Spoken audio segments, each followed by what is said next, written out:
were employed in pre-colonial Islamic, Malay, and Javanese texts, particularly from the 16th to the 17th century during the early Islamization of the archipelago.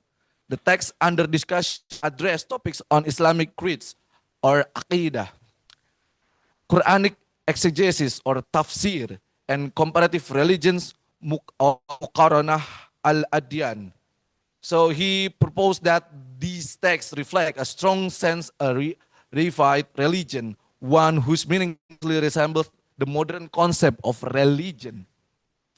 Thus, the universalists claim that religion, or when came from religio, is a Western modern invention, requires at very least significant qualification. So today, our guest star is Mas Aziz Anwar Fahrudin. He is CRCS alumni and his MA Master of Art in UGM in 2016. Shortly after graduating, he worked at CRCS until mid-2021 before pursuing his doctoral studies in the United States on a Fulbright scholarship. He is currently a PhD candidate in religious studies at the School of Historical, Philosophical, and Religious Studies, SHPRS, in Arizona State University.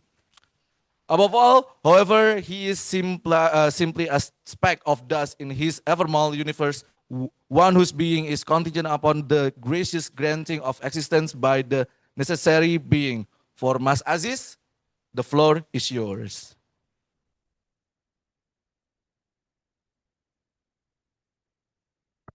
Now, it's a new tradition, innovative tradition, tradition. Anyway, okay, thank you so much for the introduction, Mas Afkar, and thank you so much for CRCS and ICRS for organizing this event. I'm feeling a bit under the weather today because of the uncertain weather. But still, I want to say in the beginning that it feels good to be back at CRCS. It feels great to be back at CRCS after leaving this institution that I call my second home. Yeah, my second home. Living for around 3.5 years. Yeah, almost 4 years actually. If it were not for the people of CRCS, I wouldn't have been able to continue my studies in doctoral degree in the United States. It was because people like Mas Anchu, Pak Zain, Pak Iqbal, and all the staff members of CRCS that helped me to apply for the scholarship to be able to continue my studies in the US. So I'm very grateful for that. I'm saying this not to sound nice, yeah. I'm saying this sincerely, inshallah. Anyhow, before I begin my presentation, just a bit of context. So this presentation is derived from a chapter in my ongoing dissertation that is still halfway now. And the big question that I'm trying to answer in that dissertation is why and how the Muslims refuse to recognize kebatinan as agama in the period spanning from the 1950s to 1970. I chose that period because the 50s was when the so-called politics of aliran between the Muslims on the one hand and the communist nationalists on the other hand was at its peak at the time. The politics of aliran. Kurtz did his field work during that time, and he saw that politics of aliran at play in the pseudonym town called Jokuto. Yeah, the 70s. I chose that period because at that time was when, especially in the early 70s, the kebatinan groups wanted to be recognized as agama. Now, there have been answers proposed to account for that big question that I'm trying to answer in my dissertation. And one of the most widely reiterated answer to that question was that the Muslims have appropriated the concept of religion that was imposed by colonial powers. Okay, you are with me so far, yeah? And so the purpose of this presentation is simply to refute that, to criticize that, to question that. So if I'm going to use the language of tasawwuf dhikr, before doing ithbat, we do nafi. Before affirming my answer, I need to refute, negate previous answers that try to account for that question.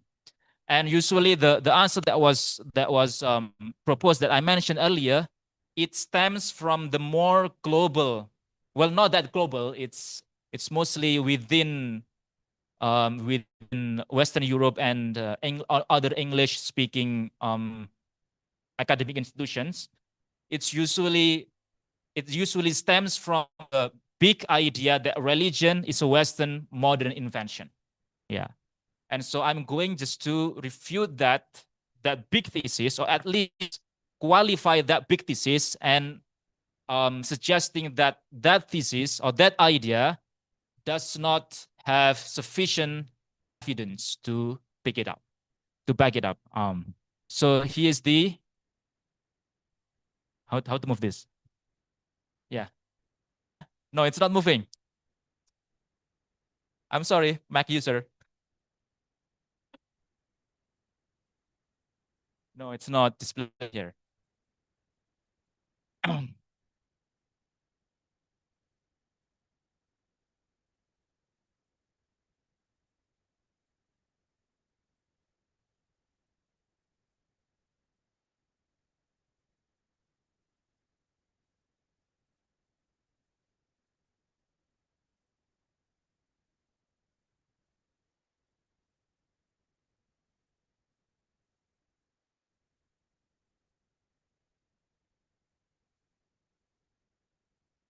Yeah.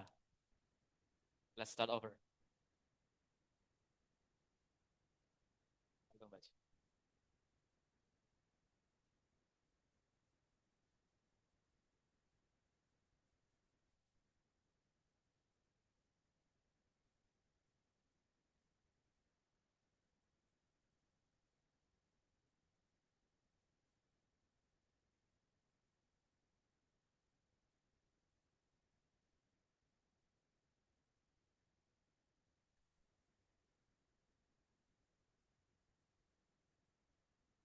Enable editing. Now, yeah.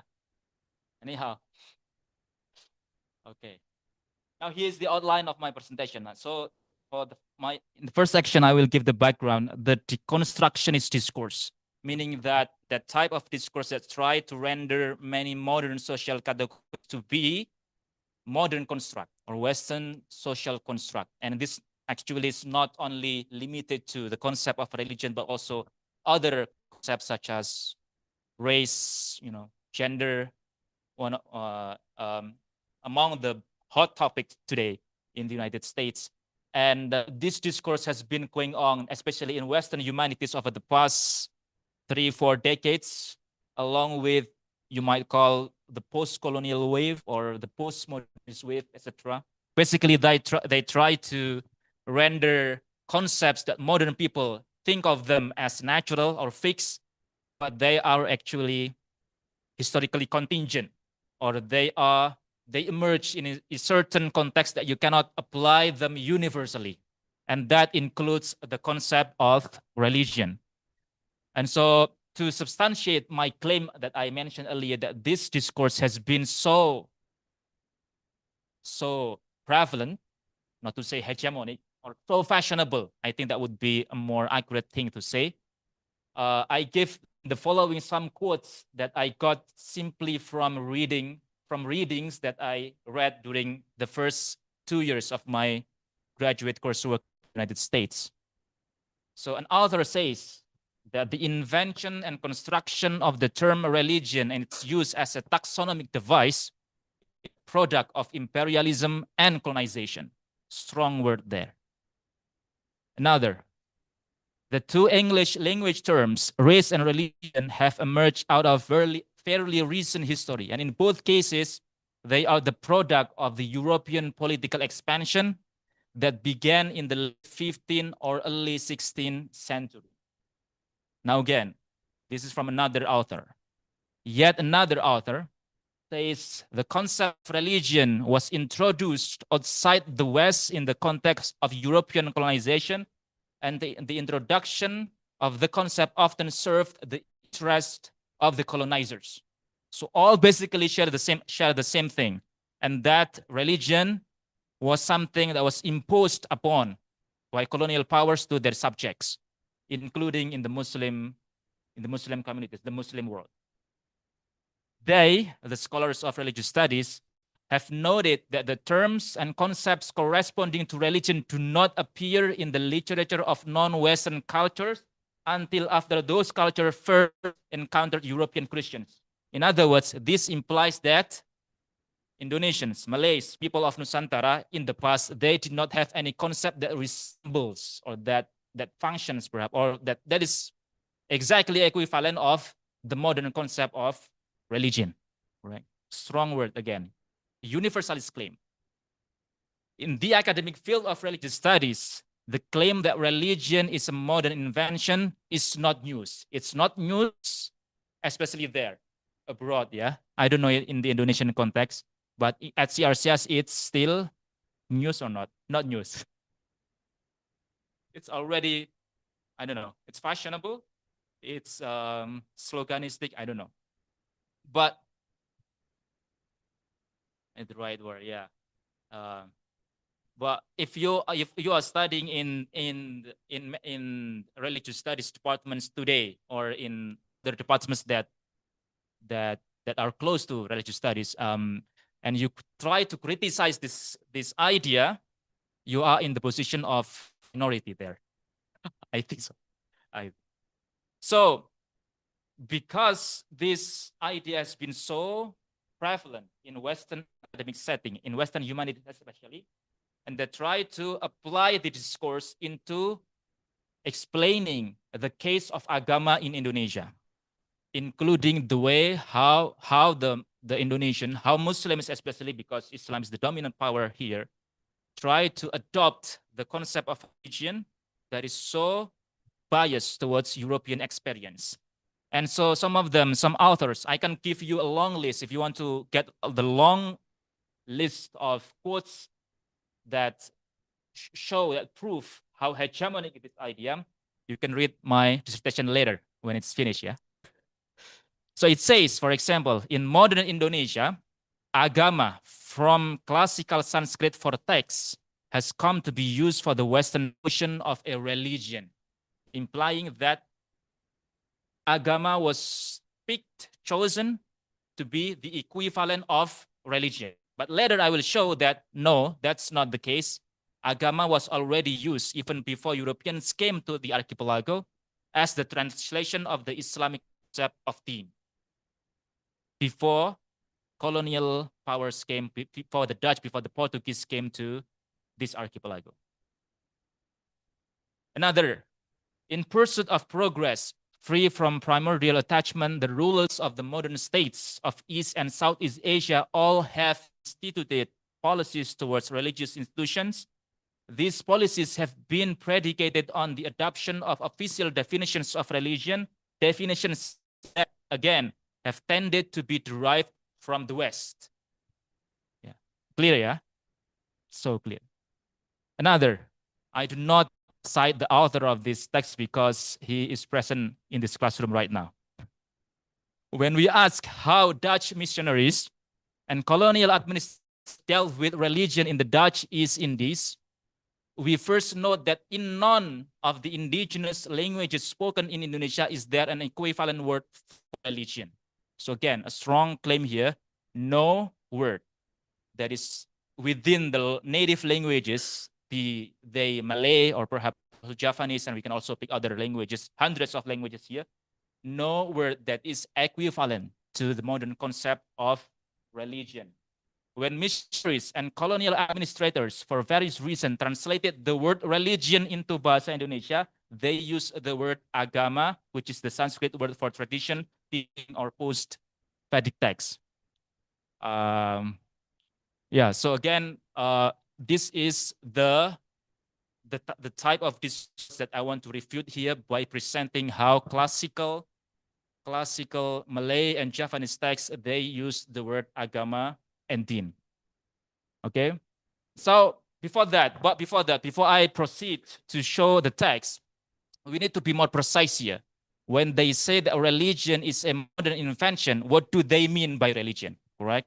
So that I don't suffer from strawman fallacy when trying to criticize the concept. And in my paper, I argue there and I give long explanations about what they mean exactly, and that is religion in its reified sense, because there is the non-reified sense of religion. For some of you who are CRCS students, this might not be really news, but for some of you who are from outside of CRCS, so religion came from the word religio. In late antiquity, it did not mean religion as it means today. It was not reified yet, and it referred to mostly personal inner orientation, sacred orientation, someone would say. But only after modern period that process of reification happened, and religion referred to a system of beliefs and practices. So the transformation from a quality, an adjectival noun without articles, becoming quantifiable entities that has a plural form, that is called the process of reification. Now, one is indication to say that a concept, the concept of religion has been reified or not, or other equivalent words in other languages has been reified or not, is to show whether that word has its plural form. Yeah, because the plural form indicates that it is a quantifiable entity. Are you with me so far? It needs to in some thought.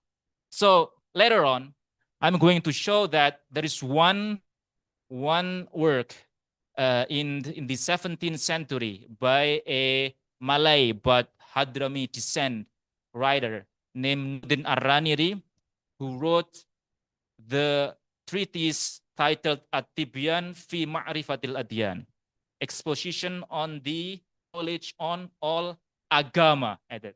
The translation of that last word was agama. Adyan is a plural form for deen. And so that plural form already indicates, already serves as a strong evidence that the word deen was already reified even before it came to the archipelago. Yeah. Now, moving to the how many minutes do I have? Around 30 minutes left? Yeah. Okay, I will start with Al-Aqaid of An-Nasafi, and I'd like to ask permission from the organizer, owner of this event to transform a little bit the vibe into a pesantren vibe, yeah? Because we are going to read some classical Islamic texts here. So the Aqaid of An-Nasafi was written by Najmuddin An-Nasafi. He belongs to the Hanafi madhab. He is a theologian in the Maturidi school. He wrote many works, but the most widely read work of his was this book, Al-Aqaid An-Nasafi. Aqidah Nasafiyah sometimes would call that. It is one of the most studied Aqidah or Islamic creed texts in mainstream madrasas across the Sunni, that is Ash'ari, Maturidi world today, including in Indonesia. And from the commentary, analysis, translation made by Sayyid Muhammad Naqib Al-Atas, this was the oldest known Malay manuscript from the 16th century. Introduced to the Malay world in the 16th century, and its interlinear translation. Interlinear meaning in between the texts. What do you call that in Japanese? The pegon in between texts. Ticenggoti, one of them. Yeah. Was written in 1590 Aceh. Now, this is the oldest known Malay manuscript, and this was in 1590. The first Dutch ship came to Java in around the same decade, I believe, yeah? That was in very late 16th century. So this was before the Dutch served direct exercise of governance against the local people in the archipelago. So, because, and just a disclaimer here, I'm not pretending to be an expert on philology here. I'm doing, of course, here some philological analysis, but I did not study that, and I did not major in philology. But because these texts have been studied and some of them were made into a whole dissertation on its own, so I think I don't need to reinvent the wheel, so to speak. What I'm doing here is just to take advantage of what other people have done with these works. So just to show you, this is the Malay translation, interlinear translation from the Aqaid of An-Nafi. You can see here. Can you see my arrow? My arrow? No. So, yeah. No, there is no. So you can hear. Bismillahirrahmanirrahim. Wahwa Islam. No. Wahwal Islam, dan inilah Islam. Wal Islamu, Islam itu wahwa din, yaitu din. Now this is not translated yet, but you can see a not footnote, head note maybe, because it's in the at the top. Yakni agama. So the letter G was written using kaf but with a dot. That would be G, the Jawi version of G. Now the pagan version would be using ghain, usually, yeah, today. But in the past, it was using kaf with a dot. Now you can see here strong already evidence that from the 16th century, before Europeans came here, before the Dutch ships even harbored in the shores of Java Pasisir, the word din was already translated as agama, yakni agama. Now, interesting thing here, why agama was chosen? Any guess? Why not? What is other words? Now, the word agama, if any one of you, especially the students here, what would be the original meaning? Not original, the etymology of agama. What did that word mean in Sanskrit? Any guess? Huh? Yakni agama. Yeah, yakni agama. I can show you more here. It's not clear. Yeah, I need to zoom in there. Which one? Why did I lost? Wa amma ma'na din. Oh, no, this is the meaning of din. This is the meaning of din. Not here. Yeah, but the first one. So the word yakni agama, that's a head note of this word, wahwa ad-din. Now again, my last question, my question remains, why agama was chosen and not other word? By the way, agama is used for the translation of religion not only in Malay-rooted languages, Indonesian Malay and perhaps also Singaporean, Brunei, Southern Philippines, but also in other linguistical contexts such as Tamil in India and Sinhala in Sri Lanka. Check that out. Yeah, that's the academic version, and you're really knowledgeable about that. I'm asking the students, the students. Usually, the answer would be, especially students of comparative religions from UIN or IAIN. Agama means tidak agama kacau. Agama tidak kacau. Something along those. Am I correct? Yeah, am I correct? That is not supported by sufficient evidence. I tried to trace the history of that understanding, and I found that was first time mentioned in this book by Kiai Haji Zainal Arifin Abbas, first published in 1956. The origin of that understanding that agama means tidak kacau. Tidak agama kacau.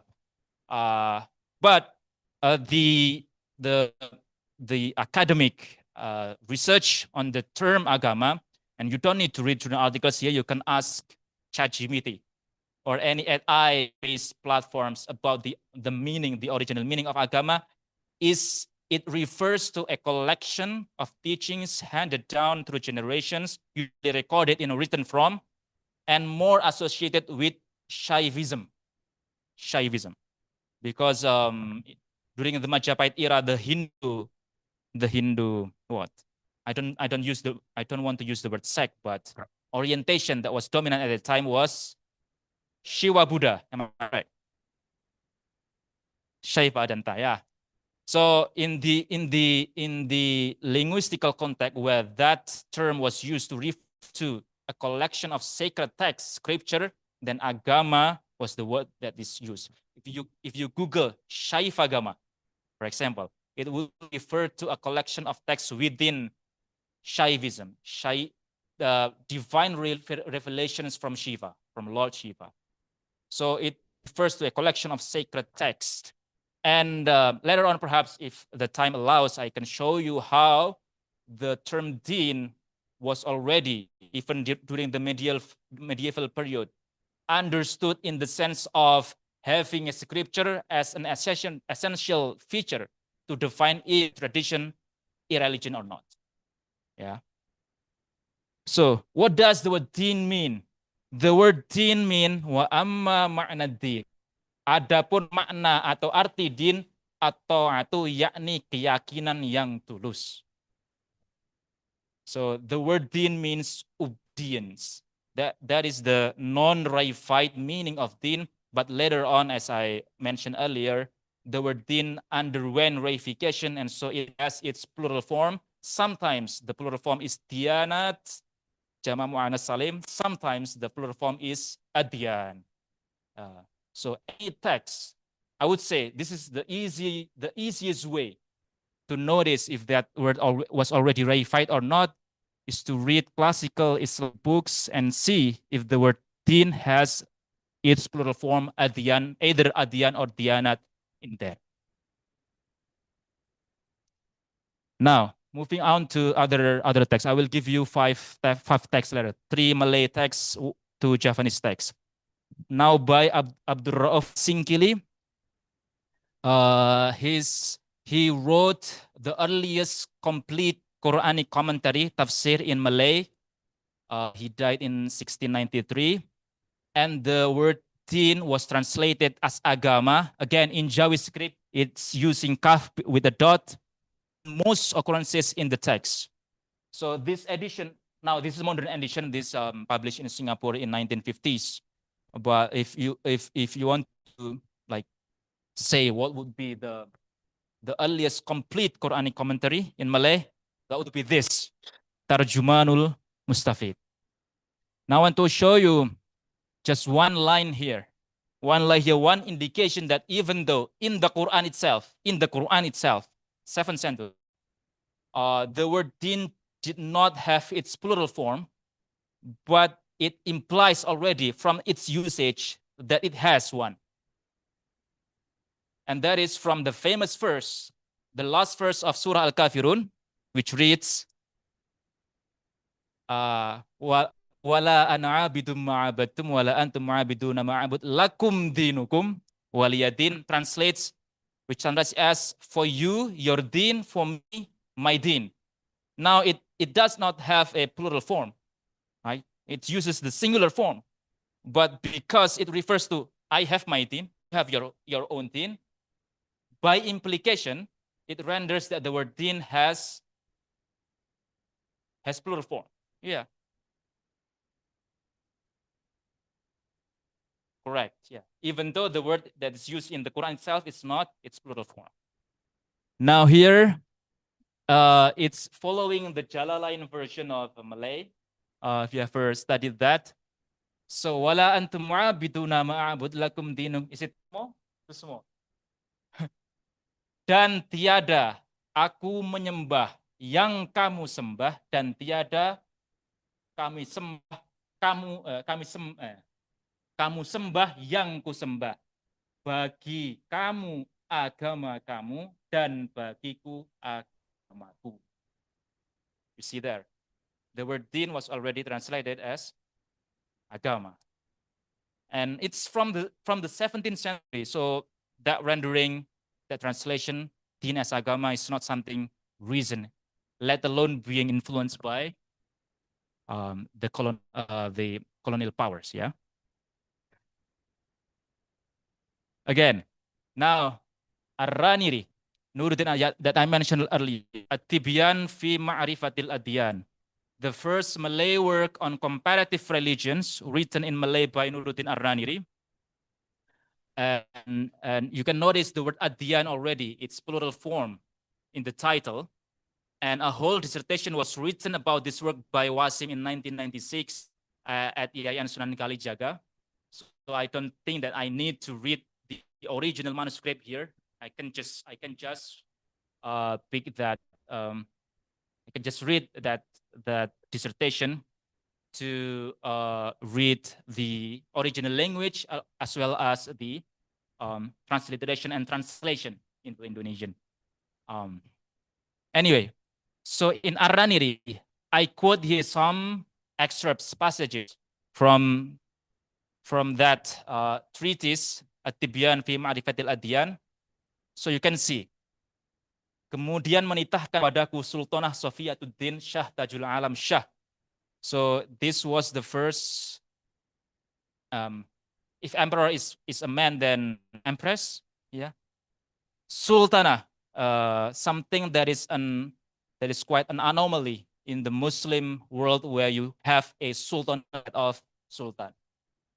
Berdaulat zillullah fil alam, God's shadow on earth. And it was common at that time in the archipelago to call a king as like something God's vision, God's shadow in the universe. An u'allifa kitaban jami'an fi tabinil madahib wal adyan, meaning he himself translated that into Malay, bahwa mentaklifkan aku, mentaklifkan meaning that I wrote a book, akan satu kitab yang jami', that is exhaustive of all sex and religion, menyatakan segala mazhab dan agama, fitabinil madahib wal adyan. So again, the word adyan, he himself translated that as agama, supaya dipelihara akan segala mereka itu yang beriman, so that the believers will be protected from misguidance, so to speak. So even though there is a strong polemical tone in this work, but at the very least, he saw all these traditions as equally agama, adyan. Yeah. Fa'allaftu kitaban mutarjaman bilisanil Jawi. So he himself called this language as Jawi. So even though now we call this Melayu, at that time it was called Jawi. Maka aku ta'lifkan, I wrote a book with the Jawi language, and I titled it as Tibyan fi Ma'rifatil Adyan, meaning menyatakan segala agama, exposing. This is an exposition on knowledge of all religions.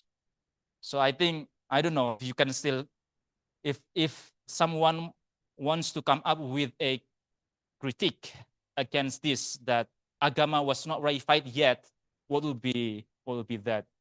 I think this is already a strong evidence for that.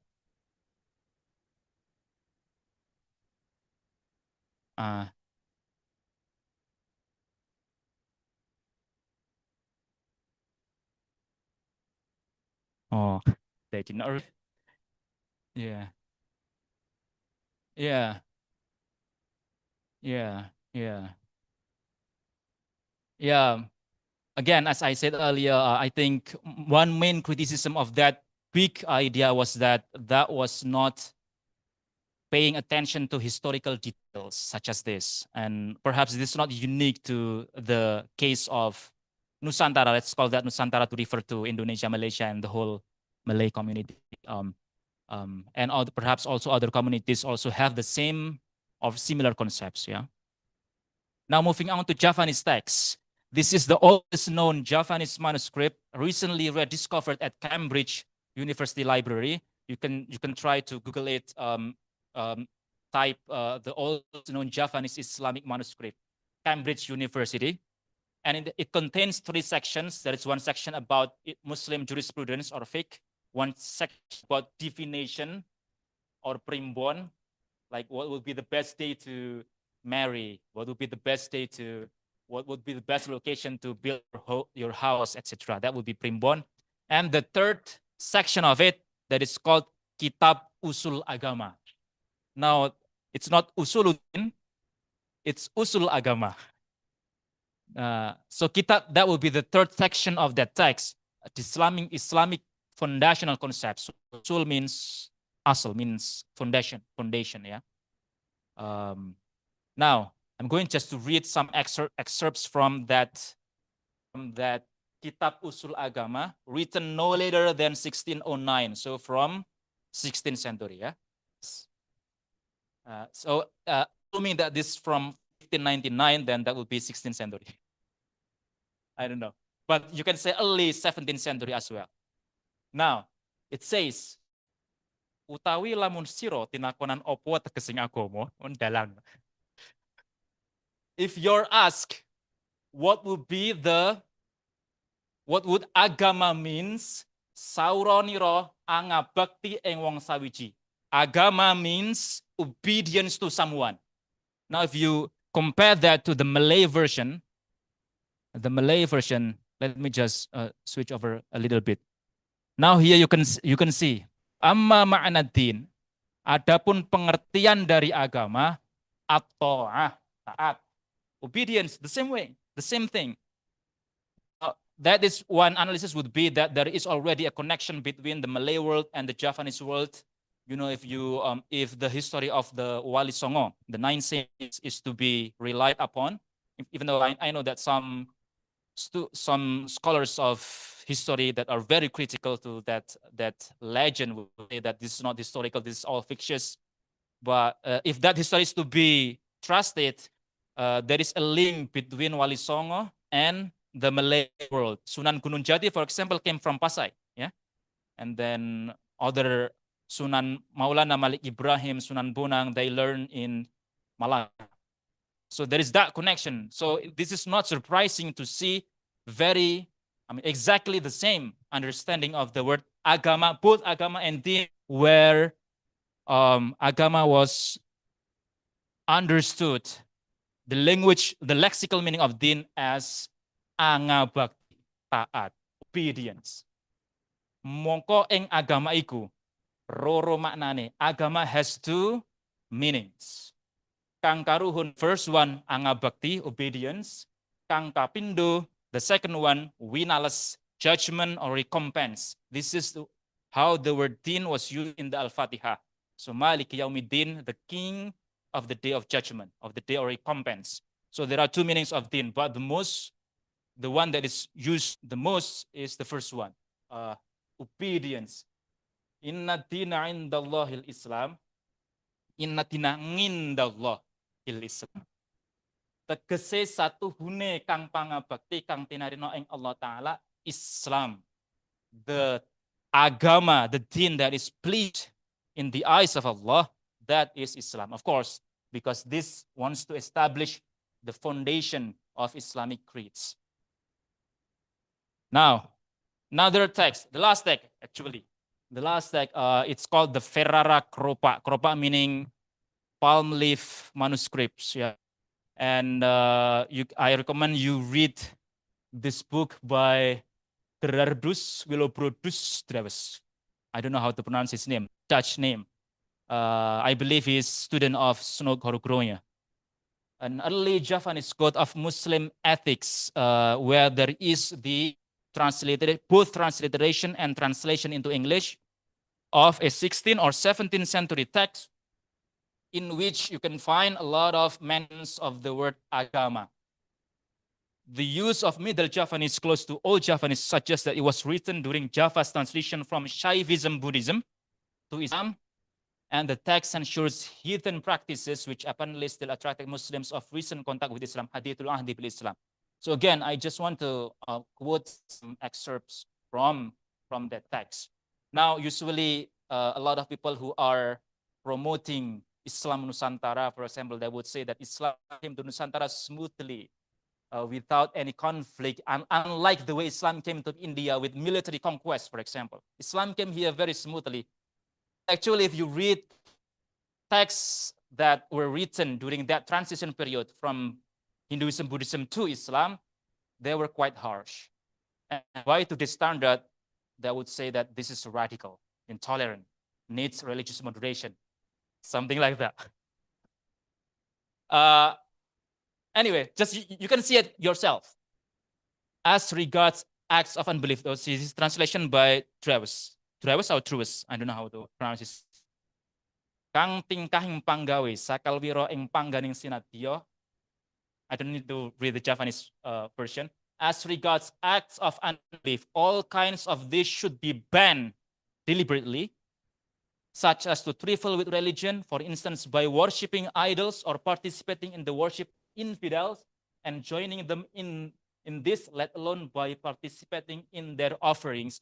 So the word offerings, today we call it sesajen. At the time it was called aba banten. Banten is offering. Now you can see here, this practice is shirk. Then it's to be banned. It used the word ban, yeah?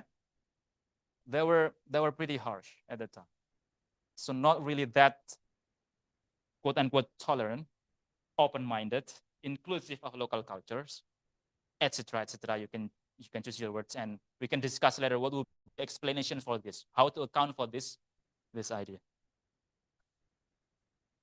Anyone making an open avowal of heathen meanings idol worshiper, yeah, paganistic, etc. Devotional practices or practices resembling those of heathen hermits is an infidel. Siapa, lamun ono, sorry, Japanese ya, not Indonesian.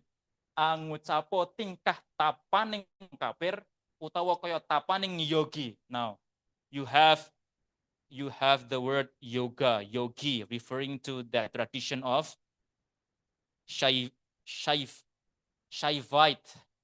ascetics. Dadi kafir. Anyone saying that religion of Islam puts people into inconvenience is guilty of unbelief. And likewise, people who say the 5 daily prayers are a nuisance. Salat 5 waktu merepotkan. If you say that, dadi kupur.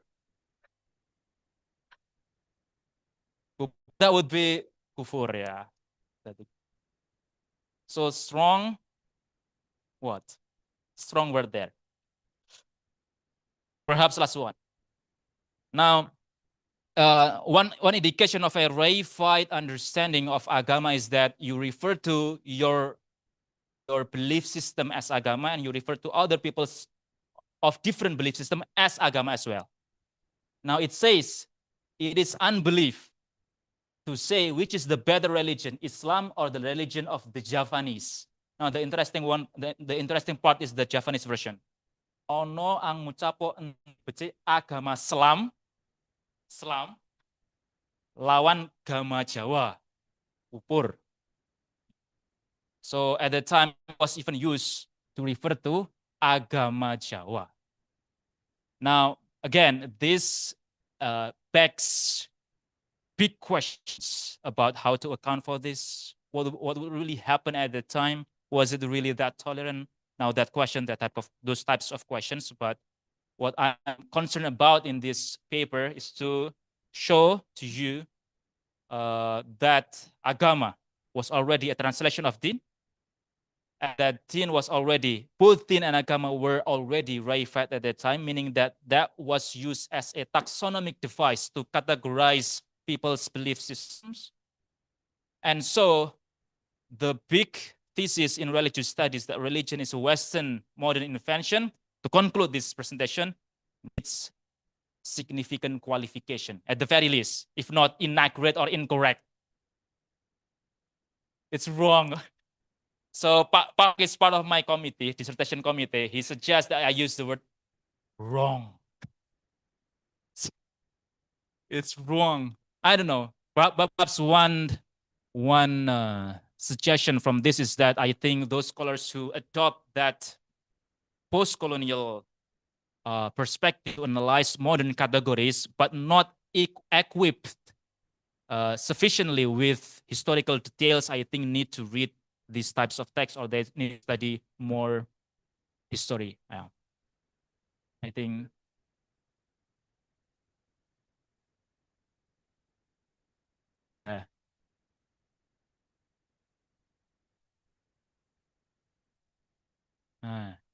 Lazy maybe? No.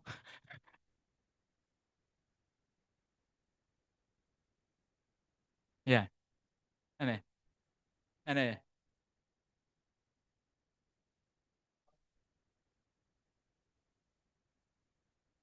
Yeah. Yeah. Anyhow, let's close this presentation first, and then we can open the floor for discussion, question and answers. Thank you so much. Aziz. What an interesting topic, actually. First, where you got from these documents, these manuscripts? Uh,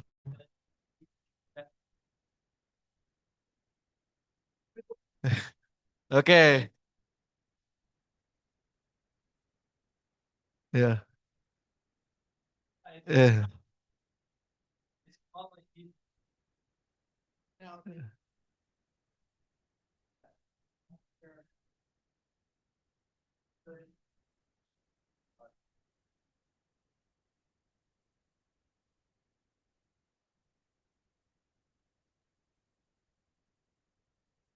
It's very easy now since the digitalized manuscript. Okay, maybe for the people who interest to this discussion, very question and komentar. Okay, Pak Sein, go ahead. Thank you, Mas Aziz. Yeah, if it's lunch, it's delicious lunch. I mean, your presentation. Um, so, um, yeah, actually, I disagree with you, Pak Mark, that Aziz can make a strong claim. That claim is wrong. I thought probably I want to clarify. Maybe your own claim is too strong, but I want to make sure first what is your claim, because well, you started with the universal claims. I think that is mistaken or wrong, whatever, in the sense that they just think it applies everywhere, anywhere. But actually, probably it's true in some places. Right. Well, I have in mind, like, for example, in British India. That's the example which are used by so many of these people, historians of religious studies, etc. Usually, the best example they use is Hinduism. How British came with the idea of religion from Britain, and then see hundreds of Hindus practices and then just call them Hinduism. And that is the argument also of Wilfred Canwell Smith. So maybe that's correct, but I mean, I think that is, as far as I know, I'm also not a historian. I think that's so far as I read, that is a correct claim. It's an imposition, colonial imposition to the practice which already existed there in India, call it religion. And in a sense, they invent religion or they reify the religious practices. So if your claim, I'm not sure whether anyone claims that agama is reified, because you say that your claim is that agama is reified. Or, I mean, yeah, okay. Well, just clarify that, but just quickly again, I have my notes. Well, interestingly, I mean, like Wilfred Canwell Smith, for example, when he wrote, I mean, in his book, The Meaning and End of Religion, when he comes to Islam, din, he calls it as an exception. It is the closest to religion before religion. And it is in the Quran. I mean, calling other peoples as din, etc., it's not Western. So Wilfred Canwell Smith accepted that, and actually he criticized Clifford Geertz, I think, which gives the title of his book, The Religion of Java. Well, the people he met were actually Muslims. But then he put religion of Java. But anyway, it's interesting that there's Gama Jawa over there. I don't know whether Clifford kids know that or not. But so my question is, yeah, probably the universal claim is mistaken, but it's not all mistaken. And in that case, would the Java Malay or probably Muslim world be an exception? I don't know, but Francis here, I mean, with the experience in Africa, which is also, what's the term in Africa? I think that's also din. Yeah, yeah, yes.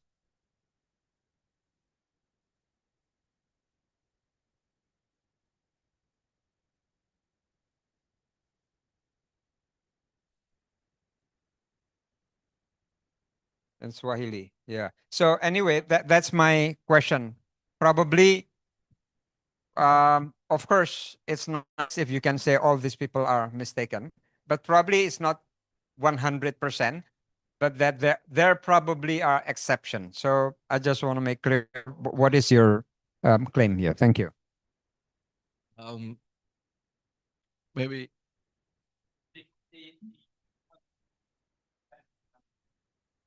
maybe First, to clarify my position on or my claims on the word religion, and then my claim on agama. Well, I use in the presentation that agama was reified already, but I think I need to clarify that a bit more. And then the idea of Islam being an exception, even Will Smith was aware of that. Yeah. So first of all, some clarifications. So well, the claim that I wrote in my abstract for this forum is that universalist claim at the very least require significant qualification. That's what I wrote, correct? Yeah. I am perhaps a bit polite person, and so I don't want to use. But to defend Pak Mak, yeah, if we use the language logic, yeah, mantik for percept, if you use universalist claim, if it's universal, just one example would render that universal claims to be incorrect. That would be false. F with symbol F. And so to some extent, Pak Mark has a point there. But the more polite way to say is it needs qualification.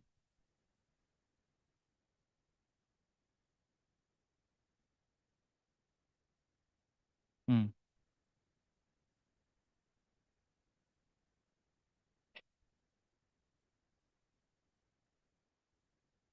Hmm.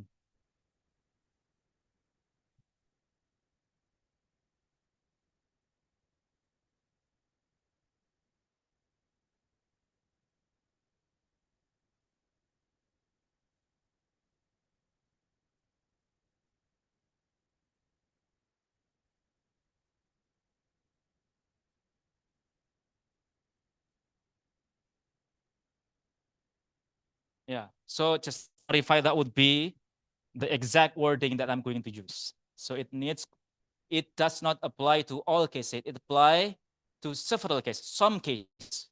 And perhaps the Muslim world would be an exception here, because perhaps one explanation would be that most empires, if not every empire, most empires, they would require a concept to regulate their subjects' tradition and belief system, and din would be one example of that. Yeah. So I hope this answers your question. Yeah.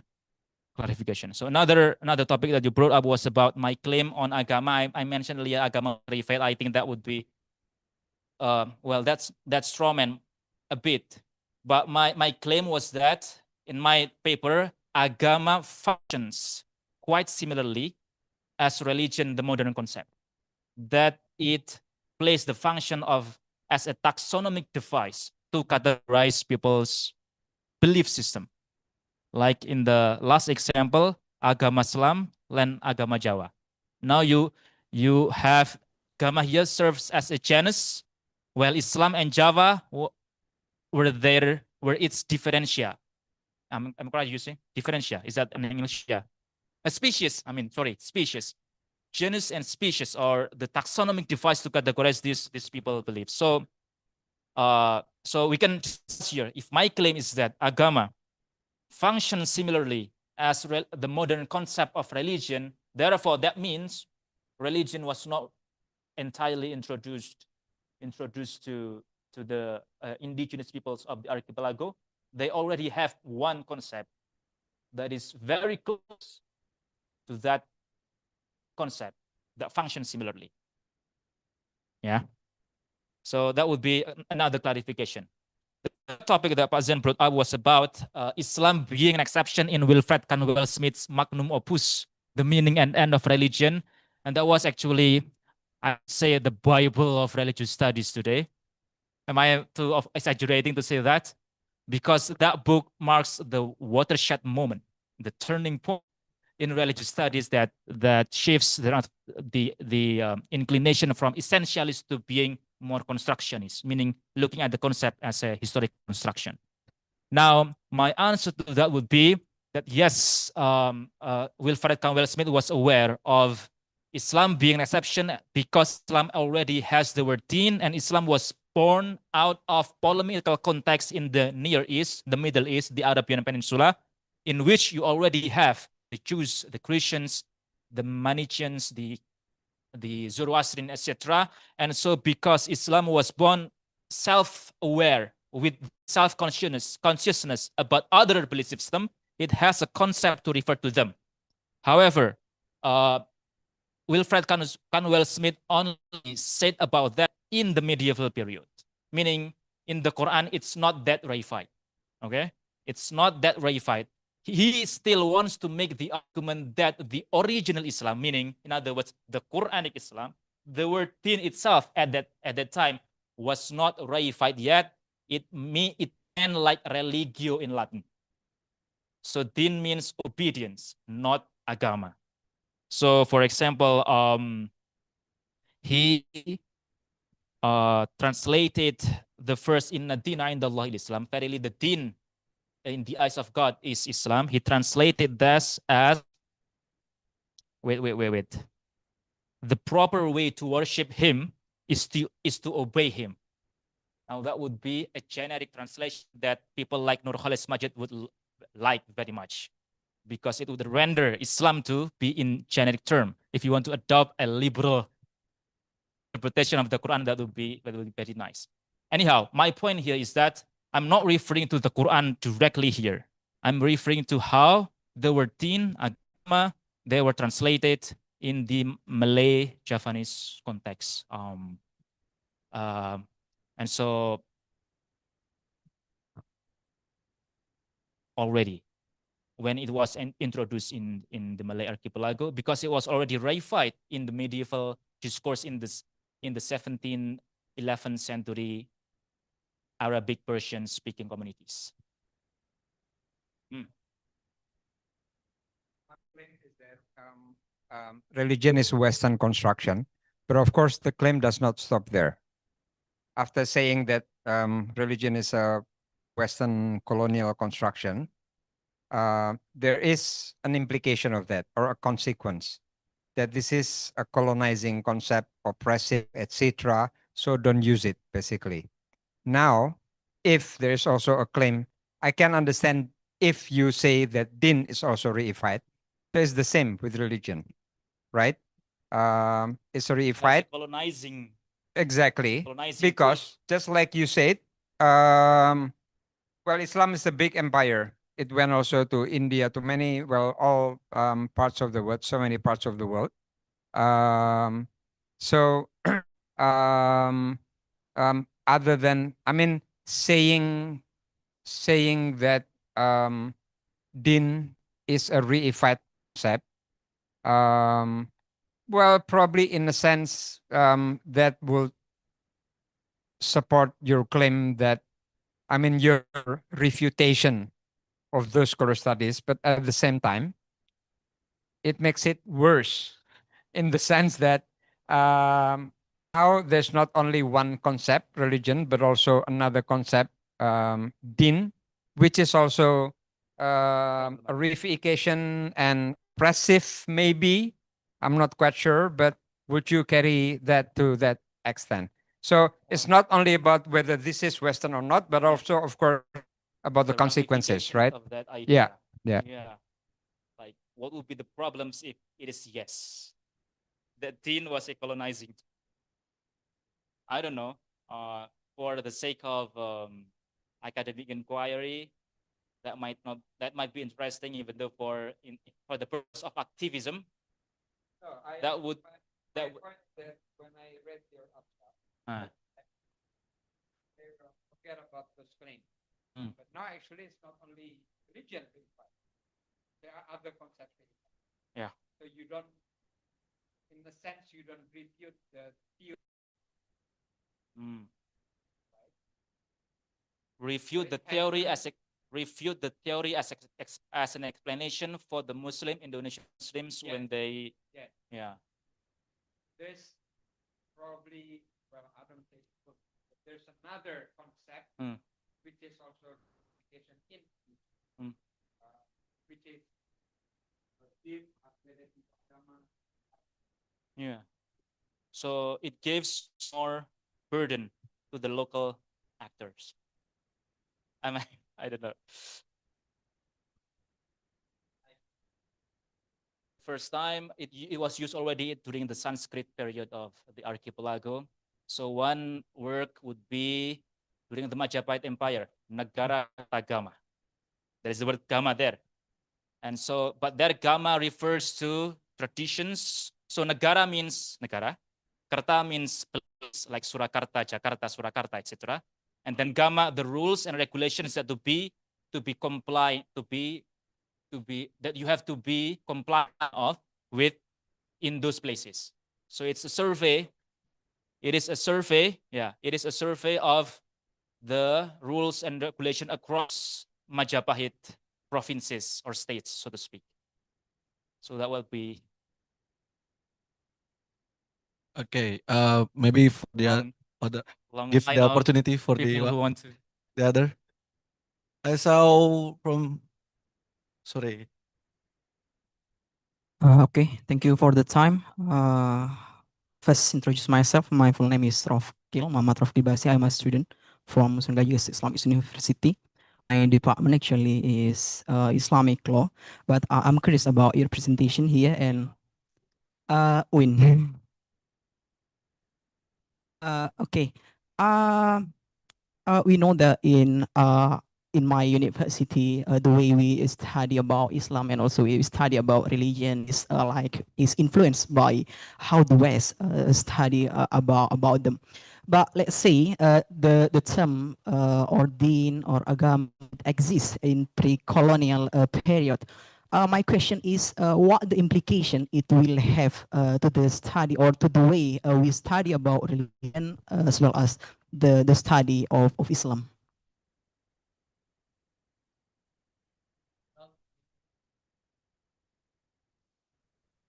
Microphone. What would be the result if the words din and agama did not exist in the past? Didn't exist. Could you clarify more your question? What the implication if the term agama or deen exists in the colonial period? The implication how we learn or how we study about religion as well as Islam. The implication, yeah, well, you can derive some implication from there, from the obvious one, like that they have a taxonomic defined, a categorical term to call people's different systems of beliefs already before a religio or religion was introduced by Western powers. That would be something obvious to say, yeah. Another thing would say now if you are studying post-colonialism and religion and post-colonialism, that would shift the burden a bit, that it's not only the Christians, but also the Muslims who were colonizing their subjects. Now that one way to derive an implication for that. Another way is that, well, that's the nature of empire everywhere. I mean, wrote works in polemical tones. Of course, the point was to show the supremacy of Islam. Now, if you read Ar-Rani Al-Biyan fi Ma'rifatil Adyan, a book on comparative religions, what was the purpose of that book? It's to show Islam is best, superior than other religions, these other man-made religions. Now, you can say through post-colonial lens to say this is colonizing. Now, you can also say that's the nature of medieval period. They want to do theological works. They want to prove their religion is best. And this is not limited to Islam. Christianity did that as well. Perhaps other religions also did that. Now, are you going to read that historically? Is that would be anachronistically to impose this perspective onto perspective of the past? Now that would be one implication as well. So you can derive, at least I give you three implications of this study after proving that agama and din function similarly to religion today. Yeah. Pak Mark, do you want to say something, Okay. or I'll leave it to the moderator? Okay. Yeah.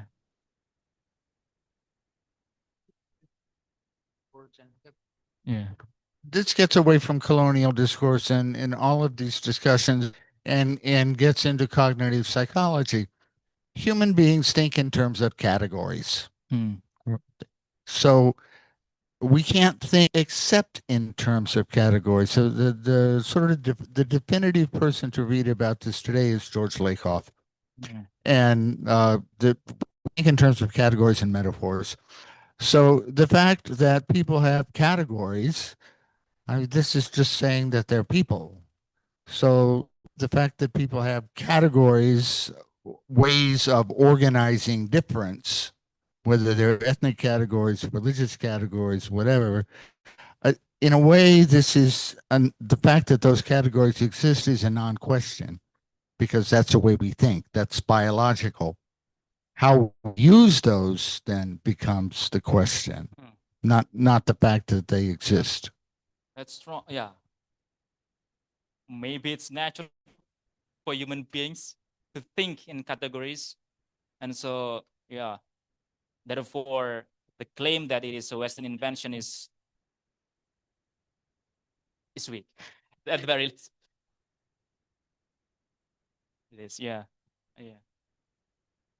Anyhow, thank you, Pak Mark. Yeah. for the Okay. additional- Let's continue from Pak.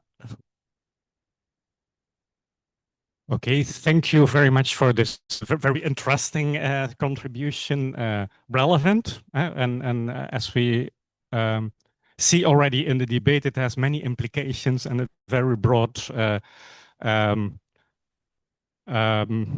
field of study. But your study is quite simple. It is about words and it is about realities. I very much like your idea that words function in a similar way. That might be that they are not the same. So I'm always very inspired by Ludwig Wittgenstein's The Family Assemblages, or the Indian philosopher Ram Adarmal, who always talks about translatable untranslatability or translatable untranslatability. Now, my question is a follow-up question on Zain's question about the reification. You show there are words, and those words were there, and they functioned somehow long before colonialism came in. Eh? So that is convincing. But you also say that the concept of religion was reified. Now, I'm not an historian, not at all, but as far as I know, the first time that the word religion came up in the way we use it now was in the Reformation. That was in Zwingli's, the Calvinist De Falsa Religione, and it was basically a critique on the Catholic Church as an organization, as an institution. Now you have as a criterion the religion as a system of symbols.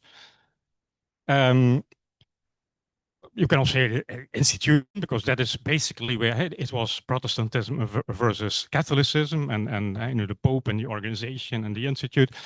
But my question is this: I hear you only giving one criterion for reification. That is not, namely, the plural form. And in your text, that was not very evident. So simple question is, do you have other criteria that you use to say, okay, it was not only the name, but it was also the reification of the concept? Because once again, about the name, that is clear, but the reification part to me was not very, because you only have one criterion, and even in the text that you showed, that was not very evident.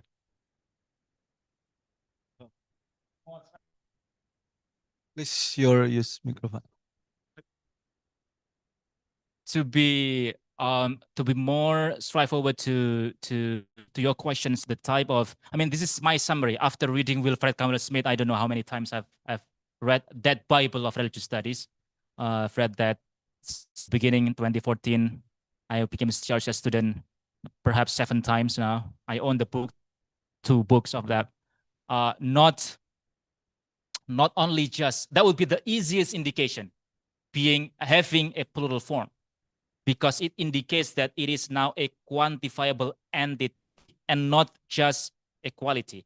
Now, I mentioned earlier that din was also, the lexical meaning of it was obedience. Now, that would be similar as religio in the past. That means to be dutiful to your social obligations, correct?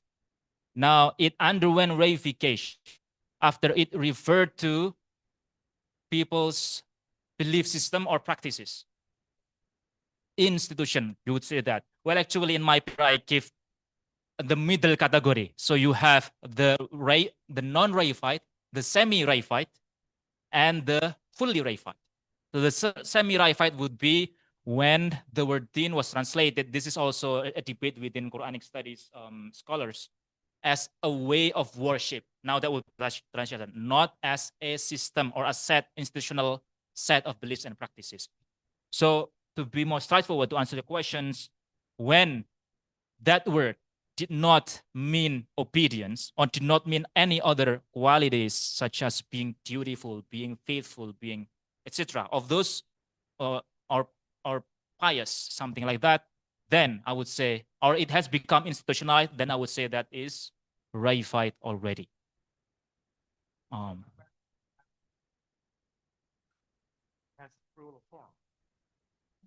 Then To the text that you show, in the text, basically linguistic.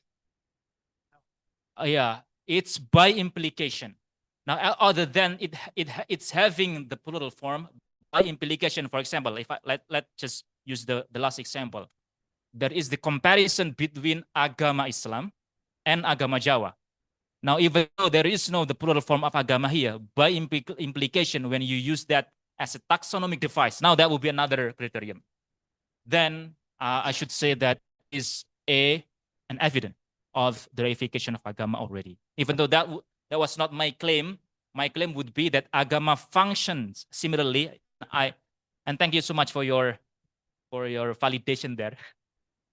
That it's accurate thing to say, that it functions similarly as religion. Now, if we are going to use family resemblance idea by Ludwig Wittgenstein, then that would fit that theory. So I hope that answers your question. And that makes me reminded of what Pak Zen earlier mentioned about the British role in invent Hinduism. Am I correct, Pak Zen? That would be. Now the question, was that a consensus among scholars of religious studies? Now that's the first question, because there has been a debate who invented Hinduism.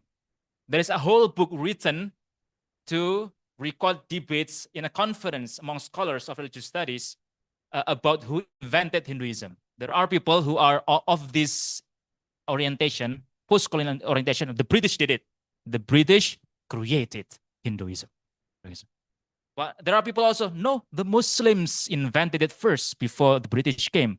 That is because of the work by Al-Biruni, 12th century, who wrote Kitabul Hind, the book of Al-Hind, even though Al-Hind at that time did not refer to a belief system, but Al-Hind was already used to refer to as an umbrella term, all traditions beyond the Indus River. Al-Biruni. Now there are people, no, we are the Hindus invented ourselves. That's the Hindutva, because of the Hindutva influence. Yeah. No. I just forgot the title of the book, but I read it during my coursework, and it is a debate, intense debate. Do you think the Hindus would be accepting of statement? What, people create our religion that we hold so dearly? Come on, man. What? I don't know. Just this, I still I often imagine myself I'm speaking in front of Balinese Hindus, and I'm speaking to them. You know what? Your religion was an invention of the Dutch. You accept that? I don't know. This is a debate. I should say that it's not a consensus yet among scholars who invented that, and which is an interesting debate.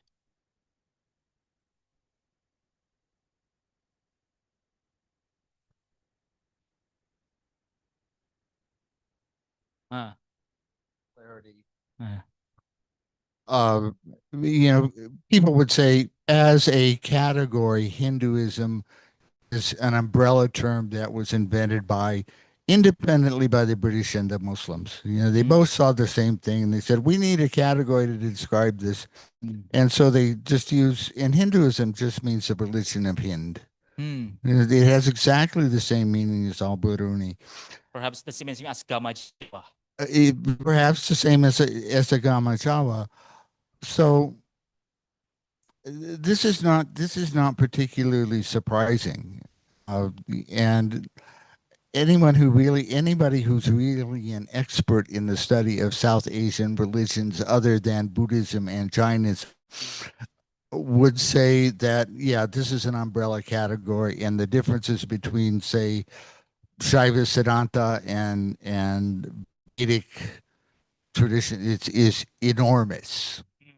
No, that there's this is a higher order category. Yeah. In the same way that Islam is a higher order category for Sunni and Shia, or Christianity is a higher order category for Orthodox and Protestant and Armenian and you know, all sorts of other stuff. So categories are hierarchically organized systems. I don't think there's any doubt about that, except among Hindu nationalists. Yeah. Yeah. So much for the addition, Mama. I have no additional comments on that, but it's a food for thought. Might be the use of the word Hinduism and other world religions using ism, Buddhism, Jainism, Zoroastrianism, etc.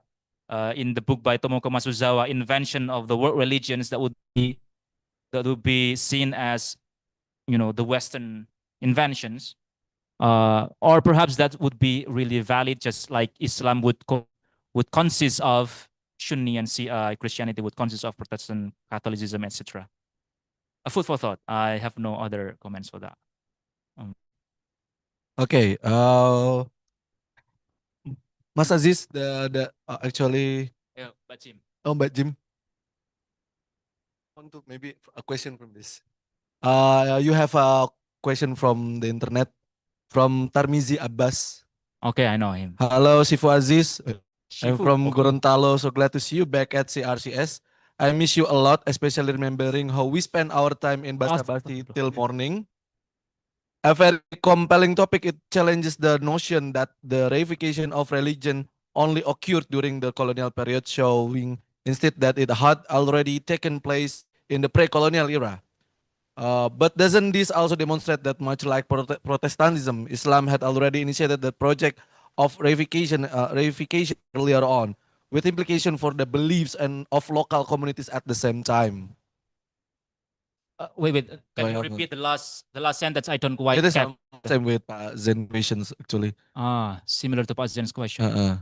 Uh-uh. Meaning, what would be the implication of that? For the beliefs of local communities at the same time. Yeah.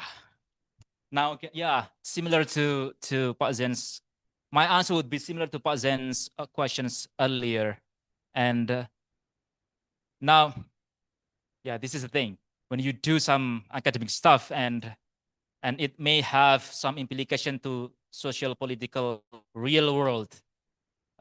Would you maintain that, or would you keep silent about that, or would you? I don't know. The implication here, right? Ah, It's a kind of decolonizing decolonialism, decolonization. decolonizing decolonialism.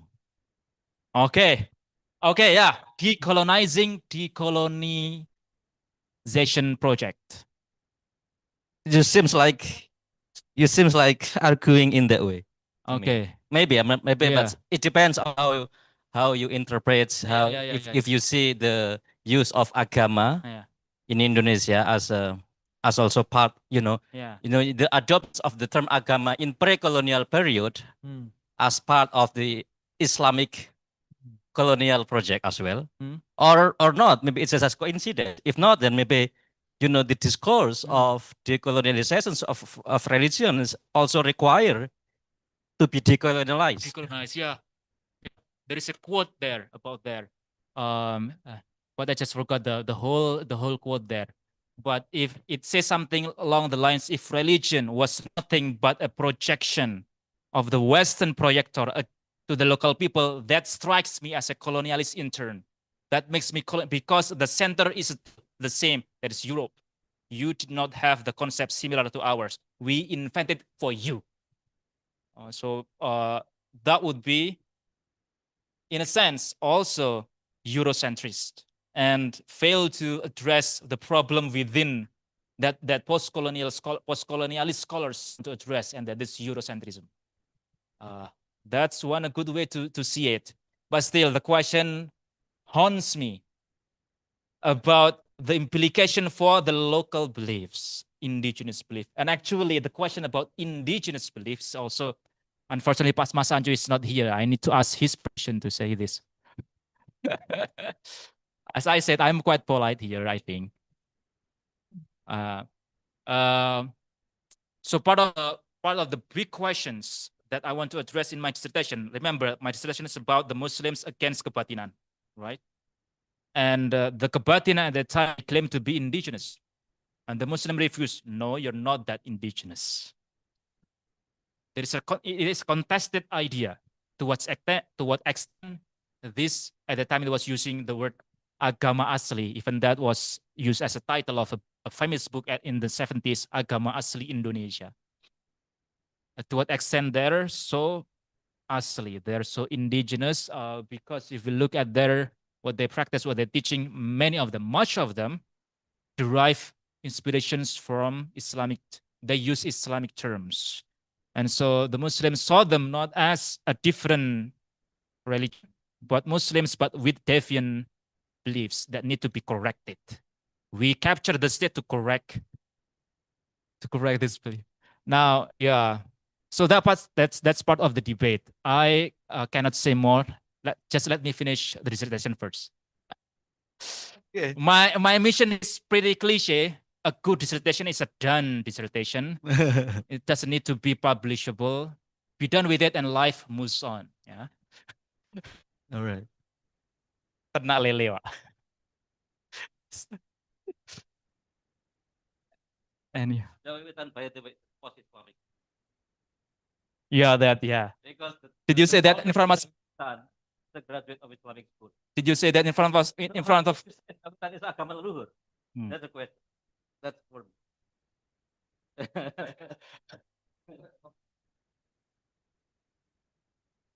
Okay, thank you, Aziz. You just affirm my conviction, not my conviction. I do agree, and then you provide more evidence about that Islam, Deen, function as the same way as religion.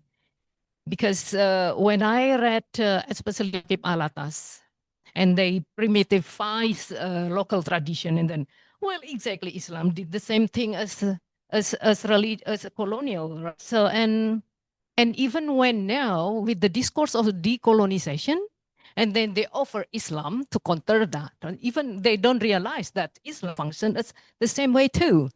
And okay, you provide that. And okay, that's the reason then I went to local religion just to see Islam from their perspective. And then, well, because now Ancu have the term agama lokal, agama leluhur, still using the word agama, and it's widely accepted as part of the hegemonic discourse. And although their practice is like, no, this is adat, our adat, although the adat also come from Islam. And then recently I just, Pak Zen knows, Michel share. Pak Franz know, Michel shares. And then when he talk about religion and also, well, this week I'm thinking about what is the meaning, etymologically, the meaning of deen actually. And then you came and, oh, okay, it will answer my question. What is the meaning of deen before it belief system, right? And then Michel share, because he also studied about Latin, and there's a book about religion that he wrote, and religion, it's come from the Latin word religere. Well, he said meaning is rereading and binding together. So when religion is understood in that way, it's the same as adat, because rebinding or reread, especially rebinding together, is to against the dualism of Western thinking, especially that carried by modern science, modern way of thinking, modern philosophy, that separating between religion and nature, between nature and culture, and also between the virtual world, which is akhirat, The metaphysical. metaphysical world and the real world. So the implication, either it is the ethical system or belief system, it's like adat and religare is the same. Yeah, I think you know better than I do here. What I read was only Wilfred Campbell Smith's The Meaning and End of Religion. As I said, I read that many times. But there is you have more readings than I do. But in that there is a debate between scholars who say that it came from religio and it came from religare. I don't know how to pronounce that, but along those lines, yeah. And both when during their non-reified sense, they did not refer to propositions of belief and practice. They refer more to being obedient, being compliant with your social rules. What I mentioned here is religio as an obligation or social duty, meaning binding together. And so, and then the implication, then it's like the acknowledgement of the diversity of practice and acts. yeah, And also, well, then I'm thinking that reification come with power, right? Yeah. When it become empire, for need example. to build empire. Exactly. And this is not unique to the Christian empire, Muslim empire. I believe and I bet the Chinese empire maybe have one.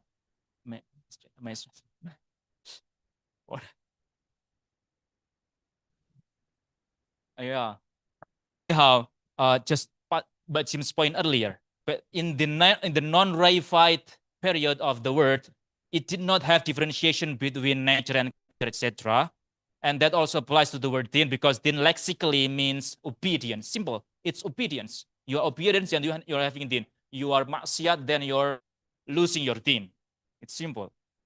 Maybe perhaps that the reason that the why the indigenous the adat people, that masyarakat adat yang, so well at the end between Islam and our tradition is the same. So Yeah. why So- why we have to adopt that? Yeah. Although they then come between Islamization and Islamicate. Islamicate.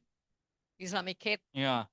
Okay, Yeah. they use the term in Islamic ways, or adopt that, because that perhaps the effective way to articulate their traditions that can be accepted by the majority or the No. Yeah.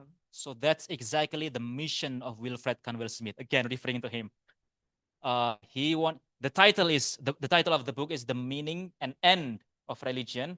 He argues there that the use of the word religion needs to end because the reified religion puts us into unnecessary boxes. He said, because it's propositions belief, we want to go back to the non-reified religio when,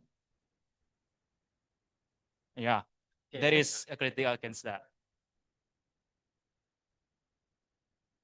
Eliada, and they're both making a theological and an ontological claim that there is this reality called the sacred, and that everything that we call religion is a path leading to that.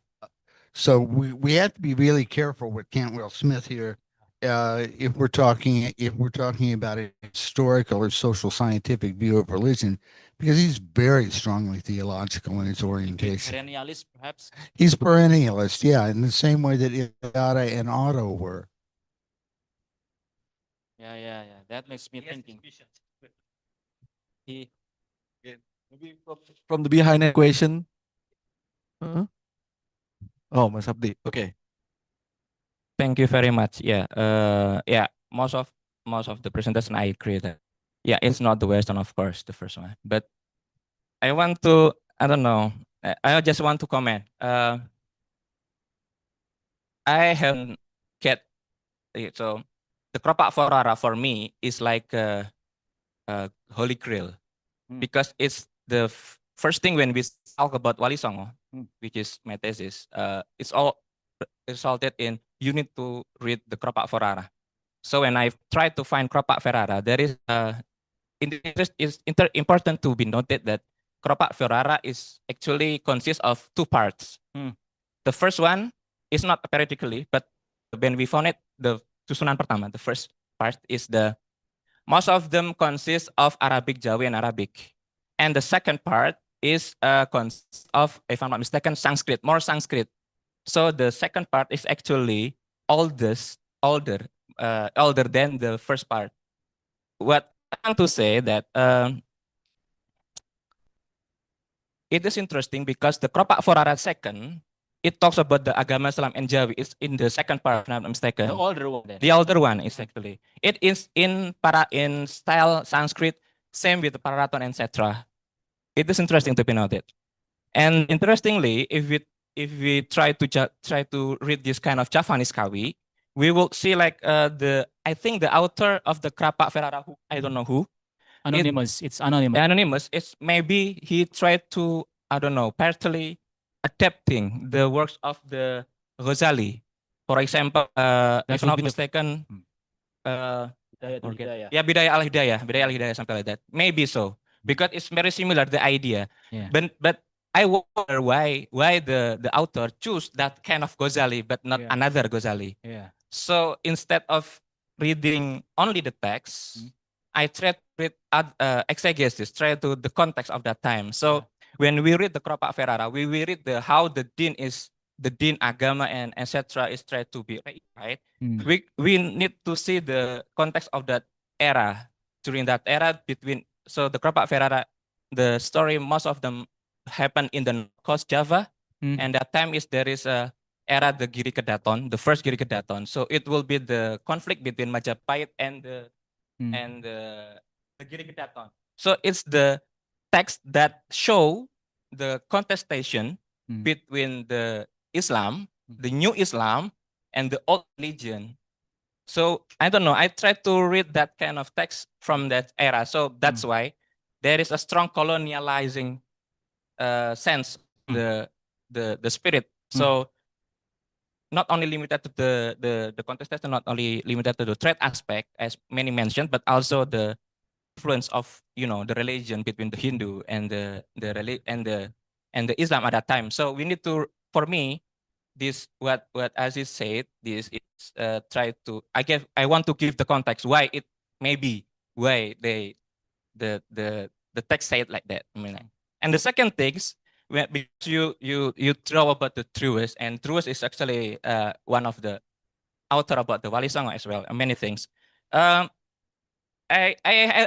now I read the another book by truest actually. Sunan Bonang. No. Ah. It's because it's in Dutch, so because I cannot read that, so I use Google Translate so much.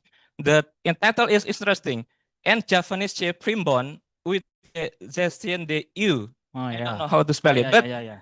the word is the Javanese primbon, Yeah. UD tahun, Zesde U. It means 16th century.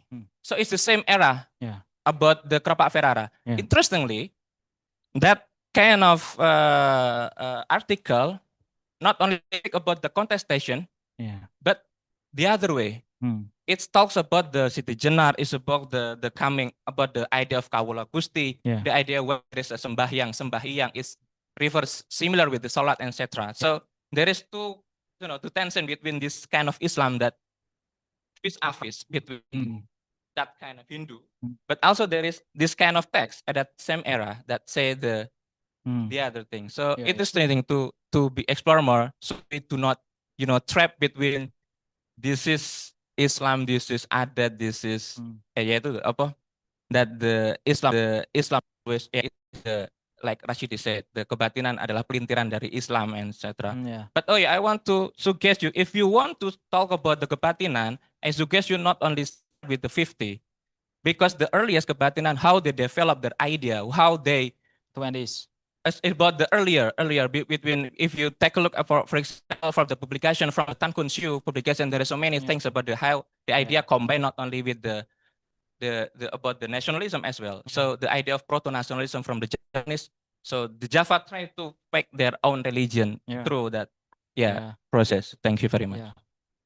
Several things to discuss there. So I start with the last one about kebatinan. Again, unfortunately, Mas Anjo is not here, so I don't want to surpass authority on this matter. Anyway, that would be the next Wednesday forum. If you want to invite me, that would be more controversial to talk about.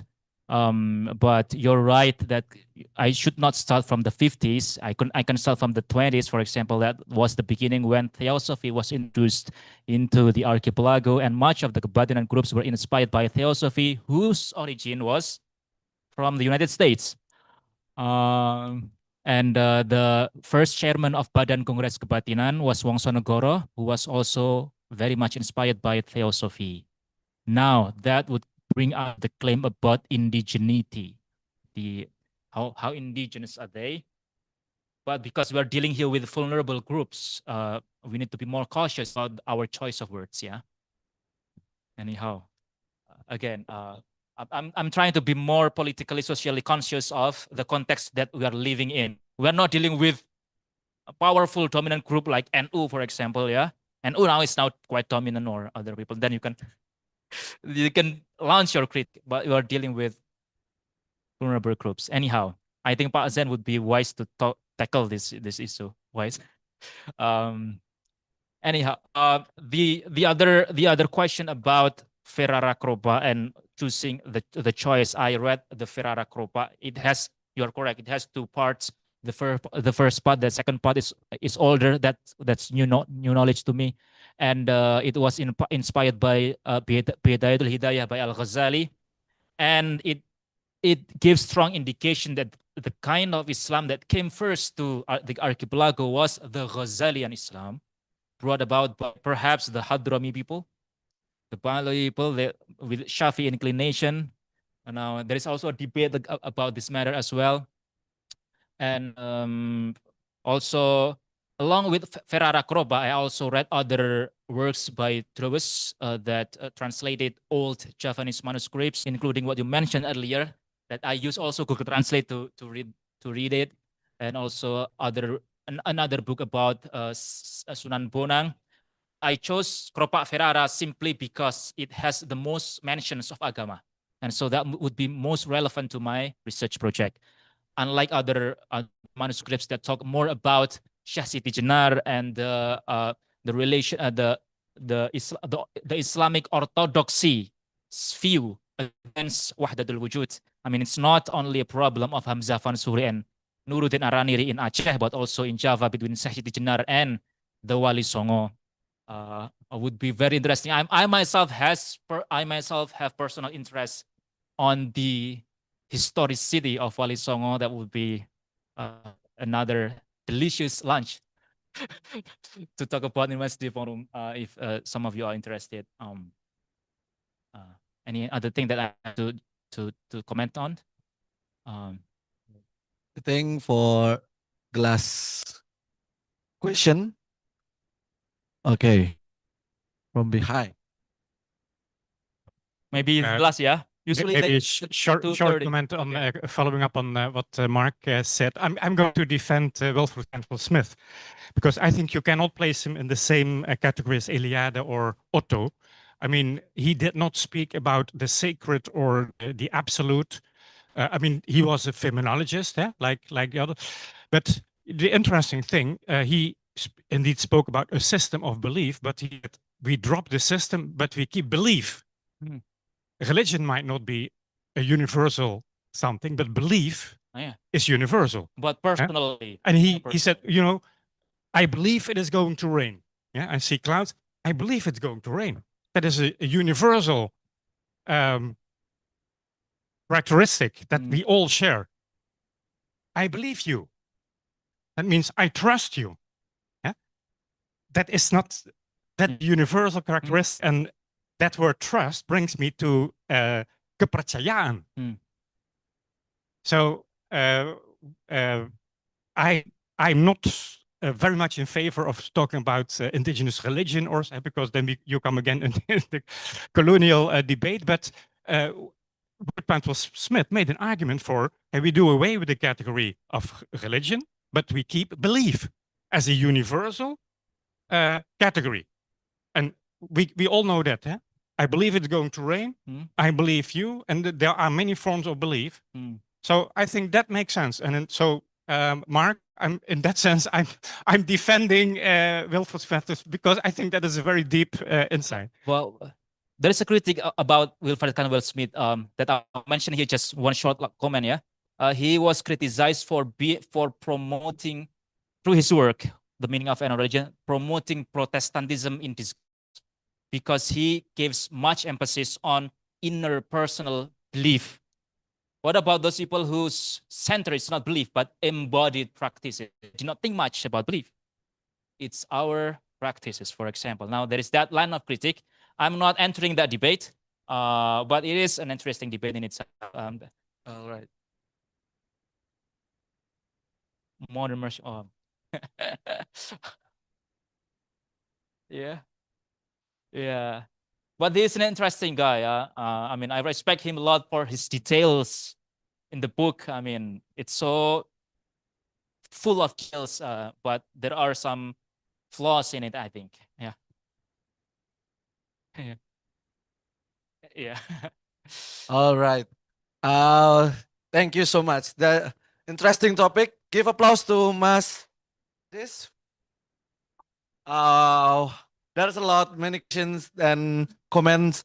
Further for this topic, maybe we can continue in some cafeteria nearby.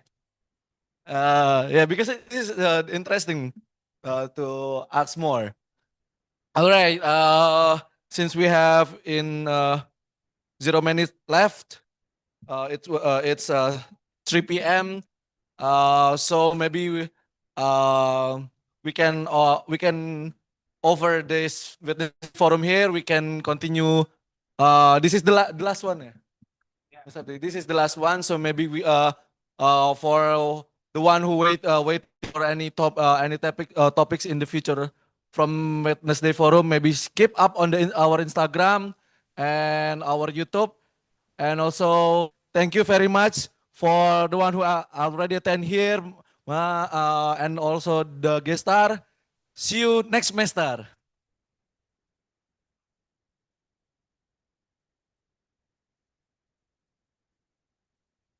Oh yeah, I also forgot. Sorry. Also, I forgot that we have a souvenir that we gave to Mas. maybe Pak Mark. Okay, Pak, maybe Pak Franz. You can no, Pak Zen give the opportunity to you. Okay. Okay.